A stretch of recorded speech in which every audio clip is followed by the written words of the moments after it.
سر میرا کوشچن یہ تھا کہ انگریز یہاں کے جو لوگ لے کے گئے باہر اپنے کنٹری میں، ان کو پڑھانے کے بعد ان کا جو دماغ انہوں نے پالش کر دیا کہ سیاست میں یہ تو وہ نہ انگریزوں کی بات کر رہے تھے، جو میں نے بہت سارے بکس میں پڑھا ہے، ان کا کیا ریزن ہے؟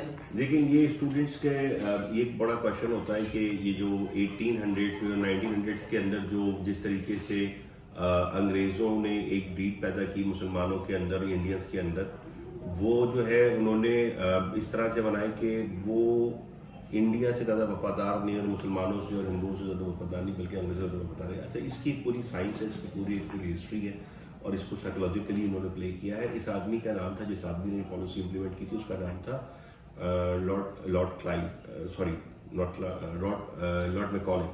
میکالے جو تھے. وہ اپوائنٹ ہوئے تھے 1834 میں by British East India Company too. ان کا کام یہ تھا کہ وہ یہاں پہ ایک نئی انگلش نہیں ایجوکیشن پالیسی لے کر آئے انڈیا کے اندر. اس کے اندر وہ 1834 میں انڈیا آئے اور یہاں پہ تقریباً 1 سال اسٹے کیا. اس کے بعد 1835 کے اندر اس نے وہاں پہ جا کے پالیسی اناؤنس کی، جس کو میکالے منٹس کے نام سے کہا جاتا ہے. ڈاکیومنٹ ہے جو کہ اس کی اسپیچ بھی ہے وہاں پہ، اس نے وہاں پہ دی تھی فیبرری 1835 میں برطانیہ کے ہاؤس آف کامنس کے اندر. اس کے تحت اس کی پالیسی، اس نے انڈرسٹینڈنگ یہ دی تھی کہ اس نے کہا تھا کہ نمبر 1 یہ اس نے کہا کہ یہ جو تعلیمی نظام ہے انڈیا کا، یہ اتنا اسٹرانگ ہے، ڈیپ روٹڈ ہے، کہ اس کو اگر آپ نے اس کو چلنے دیا تو انگریزوں کو یہاں پہ حکومت کرنے میں بہت مشکلات ہوں گی. اس کی وجہ ہے کیونکہ ہندو اور مسلمان دو مختلف، یہ بڑی سوسائٹیز ہیں، بڑی کلچرز ہیں، بڑی پاپولیشن ہے، اور ان دونوں کے اندر ہی دیکھا جائے تو تعلیمی نظام مفت ہے. مثلا جو ہندو ہے وہ اپنے دھرم شالات میں جاتے ہیں، پاٹھ شالات میں جاتے ہیں، اور ان کے وہاں پہ پیمنٹ کا کانسیپٹ نہیں ہے، وہ سارا چیریٹی بیس پہ. اور اسی طرح سے مسلمانوں کے مدرسوں کے اندر بھی جو تعلیمی نظام جو بھی تھا، اس میں کریکولم پڑھایا جاتا تھا، وہ اس کے حساب سے تھا. انہوں نے کہا پہلے تو اس کو یہاں سے ان کو ہمیں ہٹانا پڑے گا تاکہ یہ انڈین کلچر، انڈین سوسائٹی، مسلم اس پہ انڈیا میں مسلم اور ہندو دونوں آ جاتے ہیں، دونوں سے اپنے دور ہو. انہوں نے کہا کہ بھائی یہ تو پہلے ان کی لینگویجز ختم کریں تاکہ یہ ہماری لینگویجز کے اندر سیکھیں. اور اس نے انگلش امپلیمنٹ کی، اور انگلش امپلیمنٹ کرتے ہوئے اس نے کہا کہ جی 1835 کے بعد سے ساری کتابیں انگلش میں چھاپی جائیں، اور جو لوکل لینگویجز ہیں مثلاً فارسی، عربک، اردو، سنسکرت، یہ سب لینگویجز کے اندر جو کتابیں پہلے چھپ رہی تھیں یا جو بھی علم آ رہا تھا، اس کو ختم کیا جائے تاکہ یہ سارا ایک یونیفارمٹی ہو. دوسرا اس نے کہا کہ ان کتابوں کو اور یہ تعلیمی نظام جو ہے یہ پیڈ ہوگا، یہ فری میں نہیں ہوگا. یہ انگریزوں کی ذمہ داری نہیں ہے کہ ان کو پڑھا، جس کو پڑھنا ہے وہ پیسے دیں. اور وہ وہاں سے پورا ڈائنامکس چینج ہوا ہے. تب سے لے کے آج تک، آج تعلیم آپ کو جو اسٹوڈنٹ نے یہاں پہ، آپ کو پتہ ہے کہ تعلیم کتنی مہنگی ہو گئی ہے. پرائیویٹ اداروں کے اندر تو بہت ہی زیادہ مہنگی ہے، اور سرکاری اداروں کے اندر مہنگی. تو تعلیم کو یہاں پہ ایک کموڈٹی بنا کے پیش کیا گیا انگریزوں کی طرف سے 1835 کے بعد، کہ اس کو اگر آپ کو حاصل کرنا ہے، یہ آپ کا حق نہیں ہے، یہ آپ کو ملے گی پیسوں کے اوپر. تو یہ انہوں نے اس کو اس طرح سے کیا.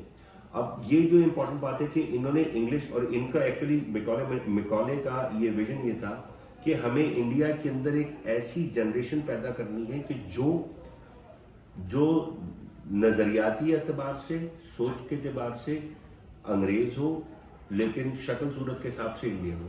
تو وہ انہوں نے کوشش کی کہ، اور اسی لیے دیکھیں یہ ایک بڑا امپورٹنٹ پوائنٹ اب میں کنیکٹ کرنا چاہ رہا ہوں. 1835 سے آپ آگے آ جائیے آج 190 سال بعد، آج 2025 کے اندر یہ بات بہت اہم ہے جو سنیے گا سب کچھ سننے والوں کے لیے، کہ ہمارے پاکستان میں اور ہندوستان میں بھی، پاکستان میں زیادہ کیونکہ اس کا امپیکٹ دونوں طرف ہے، وہ یہ کہ جتنا ہی آپ ہائر ایجوکیشن کی طرف جاتے ہیں، فار ایگزامپل ہمارے انجینئرز، ڈاکٹرز اور پی ایچ ڈیز اور پروفیسرز اور اس طرح کے لوگ، وہ جتنا پڑھتے جاتے ہیں، ایون لائرز بھی پڑھے لکھے بہت زیادہ، وہ اپنی سوسائٹی سے ایلینیٹ ہوتے ہیں.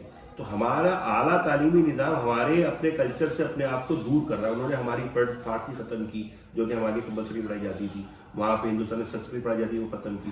تو انہوں نے ہمارا کلچر، ہمارے ان کو بڑھا کے انہوں نے ولیمس، ورڈسورتھ اور شیلی اور دوسرے جو ان کے پوئٹس تھے، ہم ڈرامہ پڑھ رہے ہیں، ان کا اپنا ڈرامہ ہم بھول چکے ہیں.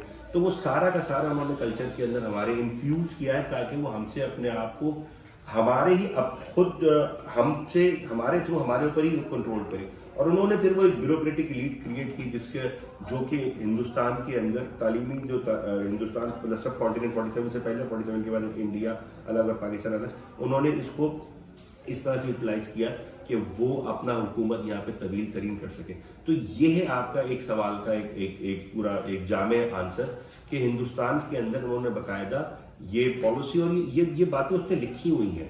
اس کا ڈاکیومنٹ اویلیبل ہے اور ہم کوشش کریں گے اس ویڈیو کے اندر اس کے چھوٹے چھوٹے ایکسرٹس بھی آپ کو دکھا سکیں تاکہ آپ اس کو پاز کر کے دیکھ سکیں. Thank you.